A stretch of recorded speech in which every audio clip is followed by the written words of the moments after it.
আসসালামু আলাইকুম চাচা। ওয়ালাইকুম আসসালাম রহমতুল্লাহি ওয়া বারাকাতুহু। ইয়া জান্নাতু ইয়া মাগফিরাতু। আপনাকে আল্লাহ হায়াত দারাজ করুক, আল্লাহ মনের আশা পূর্ণ করুক, সারা জীবন ধন্য করুক। আমিন আমিন হক আমিন। আচ্ছা, কেমন আছেন আপনি? আল্লাহ অনেক ভালো রাখছে। অনেক ভালো রেখেছে। আচ্ছা, আপনার নামটা একটু জানতে পারি আমরা? আমার নাম বাবা মায়ের রাখছে গোলাম মোস্তফা, আর আমার মুর্শিদ চান রাখছে কমান্ডার শাহী আলামিন। কমান্ডার শাহী আলামিন। আচ্ছা আচ্ছা, আপনার বর্তমান বয়স কত এখন? 97। 97 বছর। আচ্ছা, আপনি কি শারীরিকভাবে কোনো অসুস্থ এখন? জি না জি না, আমি পুরো সুস্থ। সম্পূর্ণ সুস্থ? সম্পূর্ণ সুস্থ। পীরের দরবার ছেড়ে এখন রাস্তায় ঘুরছে, কেন ঘুরছে সব তথ্য দিলেন এই মুরিদ। সম্মানিত দর্শক, প্রথমে আপনাদেরকে একজন পাগলের ভিডিও দেখিয়েছি। সে একটা মাজার থেকে এসে রাস্তায় কেন ঘুরছে, কেনই বা তার পীরকে ছেড়ে চলে আসছে। সম্মানিত দর্শক, ভিডিওটা দেখলে আপনারা অবাক হবেন। আসলে কি মাজারে এরকম অসামাজিক কাজ চলে নাকি এগুলা ভুয়া কথা?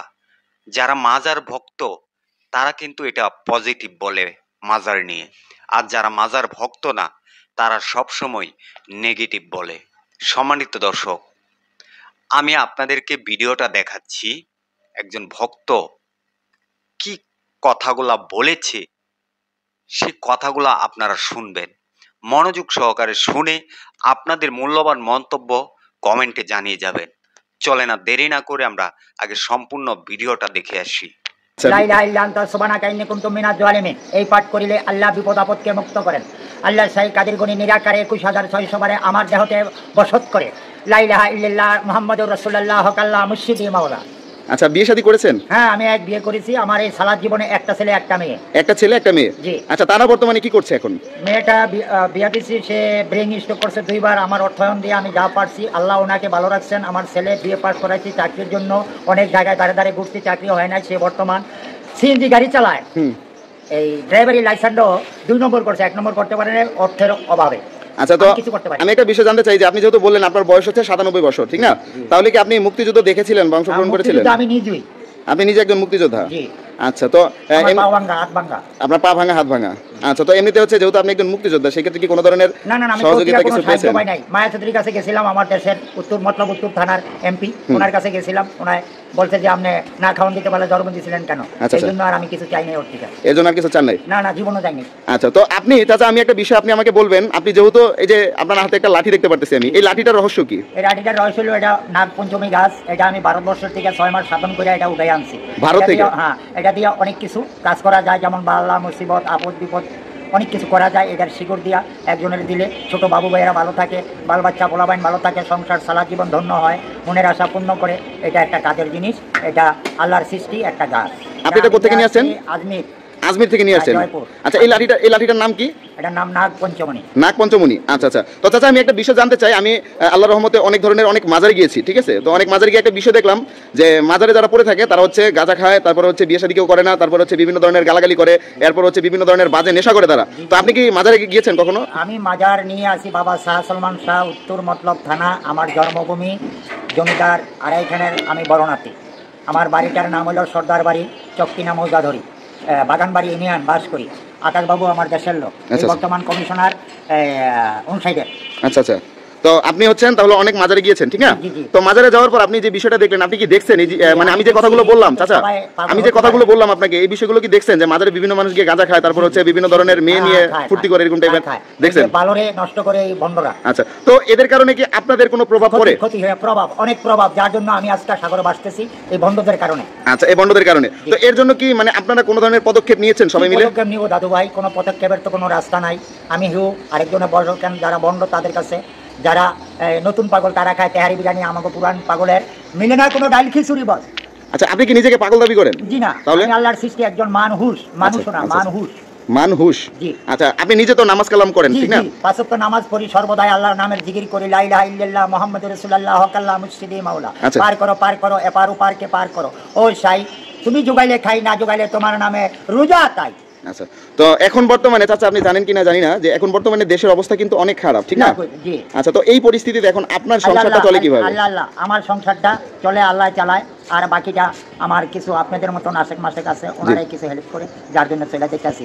আমার নাম দিলে বলে যে আপনি তো অনেকদিন কাস্টম সুপারে চাকরি করছেন, আপনার তো কোনো অসুবিধা নাই, তাহলে যাক অসুবিধা নাই, আমি চলে গেলাম। কিন্তু কেউ থেকে কাগতি মিনতি আমার পক্ষে সম্ভব না, কেন আল্লাহ নিজেই বলছেন যে একবার না করিব আর তার দিকে তাকাইও না, তাকাইও না, সামনে তাকাও। তো এর জন্য আপনি কারো কাছ থেকে কোনো ধরনের আর্থিক সহায়তা আপনি চান না, ঠিক না? চাই না, চাইলে পাই না, তাই চাইলে লাভ কি? আল্লাহ বেজার হয়ে যায়, চাইতে গেলে যদি না পাই তো আমার আল্লাহ বেজার হয়ে যায়। কেন 21,600 বারে আমার আল্লাহ বিরাজ করে কলবপুরে 62,000 আয়াতের পরে। আচ্ছা আচ্ছা আচ্ছা, আপনি আরেকটা বিষয় বলবেন, আপনাদের মতো যারা আছে, যারা হচ্ছে মাজারে থাকে, ঠিক আছে, তারা তো মানে কোন বিষয়টা নিয়ে সবসময় মানে রিসার্চ করে, একটু বলবেন? সব বিষয়ে রিসার্চ করে, অনেক রিসার্চ করে। আমি রিসার্চ করি আমার আল্লাহ ও রাসূলের, আল্লাহর ওলিদের।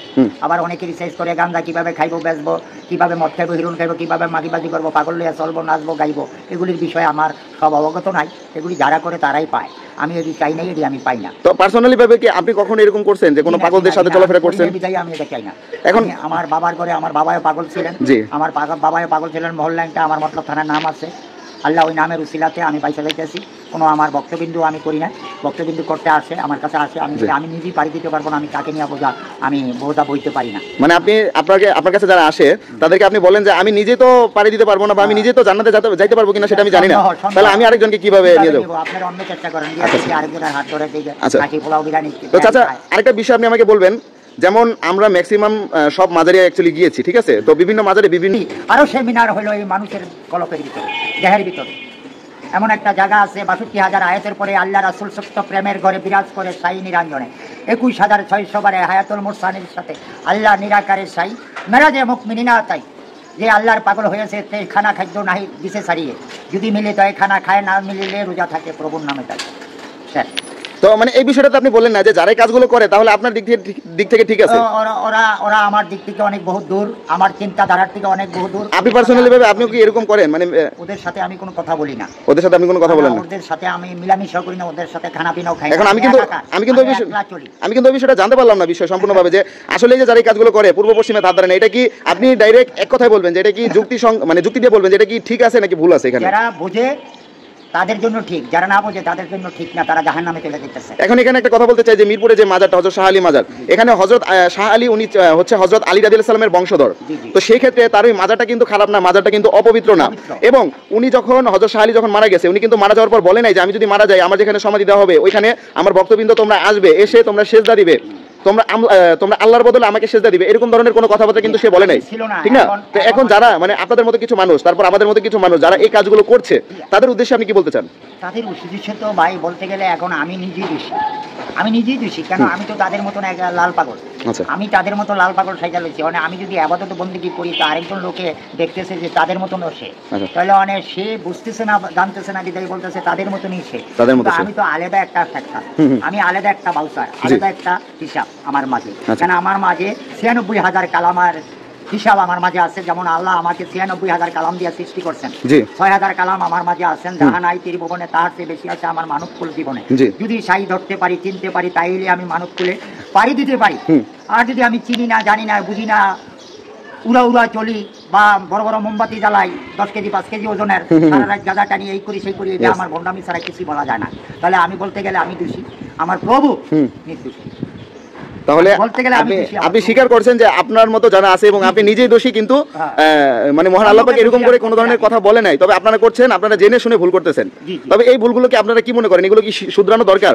কারণ আপনি একটা বিষয় দেখবেন, আপনি কিন্তু বয়সে অনেক বড়, ঠিক আছে, তো আপনি যেই শিক্ষাটা দিবেন আপনার চাইতে ছোট যারা আছে তারা কিন্তু ওই শিক্ষাটাই অর্জন করবে। তো আপনি নিজে যদি ঠিক না থাকেন তাহলে আপনি আরেকজনকে ঠিক করবেন কিভাবে, ঠিক না? তো আমার কাছে যারা আছে বা আমি যাদের আমার ফ্যামিলিগতভাবে আমি অনেক শিক্ষা অর্জন দিয়েছি, যেমন মেয়ে পাঠ করেছি, আগে পাঠ করেছি, কোরআন কিতাব লেখাইছি, 5 ওয়াক্ত নামাজি হয়েছে, আমার ছেলেও বিএ পাঠ করেছি, কোরআন শিক্ষা দিয়েছি, 5 ওয়াক্ত নামাজি হয়েছে, আমার বিবি আছেন, বিবিও 5 ওয়াক্ত নামাজ পড়ে, আমার একটা ফ্যামিলির মাঝে বউ আছে 4 মাস ধরে, বউটো আল্লাহ দিলে অনেক ভালো, 5 ওয়াক্ত নামাজ পড়ে, কোরআন পড়ে, আল্লাহকে মানে চিনি। আমার যে বউটা আছে 10টা মহিলার লাগে 5টা মহিলার লাগে জোড়া দিলে আমার ছেলের বউয়ের মতো হইতে পারে না। তো চাচা আমি আপনার সাথে যতক্ষণ কথা বললাম, তবে একটা বিষয় বুঝতে পারলাম যে আমরা এতক্ষণ আজ পর্যন্ত যতগুলো মাজারে গিয়েছি, ঠিক আছে, যতগুলো মাজারে গিয়েছি এবং যতগুলো পাগলদের সাথে কথা বলেছি, তাদের মানে কথার সাথে আপনার কথার অনেক ডিফারেন্স, ঠিক আছে, আর তাদের কথার সাথে আপনার কথা মিলে না। আর আপনার ম্যাক্সিমাম কথাগুলোই, হ্যাঁ, আপনার ম্যাক্সিমাম কথাগুলো হচ্ছে সঠিক, কিন্তু কিছু কথাতে আপনারও ভুল আছে।